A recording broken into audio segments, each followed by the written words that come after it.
1980 کی دہائی میں اخبار کا تراشا پی آئی اے کی ترقی کا منہ بولتا ثبوت ہے۔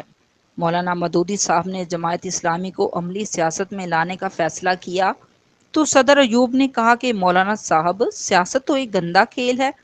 مولانا صاحب نے کہا تو کیا اسے پھر گندا ہی رہنے دیں۔ میں ایک عرصے سے مولانا کی بات کی قائل تھی، لیکن اب پتہ چلا کہ صدر ایوب نے بھی سچ ہی کہا تھا۔ سیاست کا یہ گندا کھیل کوئی نیا کھیل نہیں اور نرم مداخلت کی تاریخ بھی بہت پرانی ہے۔ یہ سب 1956 میں ہی شروع ہو چکا تھا، جو تاحال جاری ہے۔ 60 اور 70 کی دہائی میں ہمارے ملک کو ایک امیر ملک تصور کیا جاتا تھا۔ جہاں آج دبئی ہے، اس جگہ پاکستان کا کراچی ہوتا تھا۔ حیرت انگیز رفتار سے ترقی کر رہا تھا، ایشین ٹائگر بننے والا تھا، مگر قسمت کو کچھ اور ہی منظور تھا۔ کچھ ہمارے فیصلے بھی غلط تھے اور کچھ مقدر میں بھی نہیں تھا۔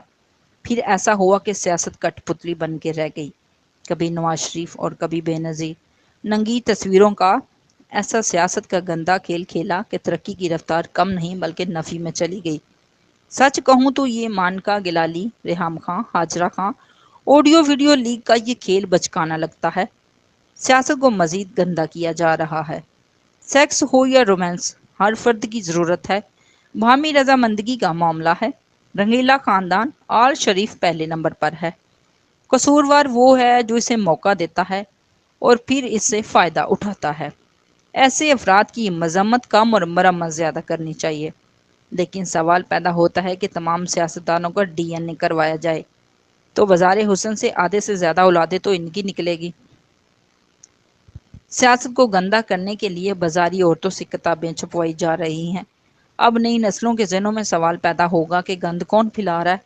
بازار حسن سے پارلیمنٹ تک کا سفر نامہ بھی پڑھنا ہوگا، تب کہانی مکمل سمجھ آئے گی۔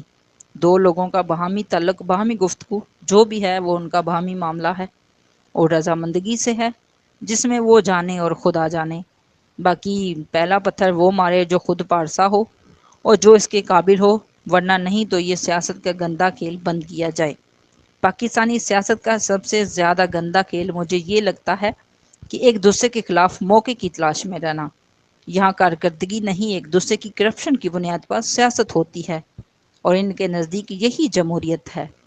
بے شک سیاست کا یہ کھیل بہت گندا ہے اور جماعت نے دوسری جماعتوں کے خلاف ایسی ایسی غلاظت اگل رکھی ہے کہ خدا کی پناہ، مگر پھر بھی کچھ نہ کچھ وزاداری یا بھرم رہنے دینا چاہیے تاکہ بھرم قائم رہ سکے۔ سیاست کے گندے کھیل کو مزید گندا نہ کیا جائے تو بہتر ہے۔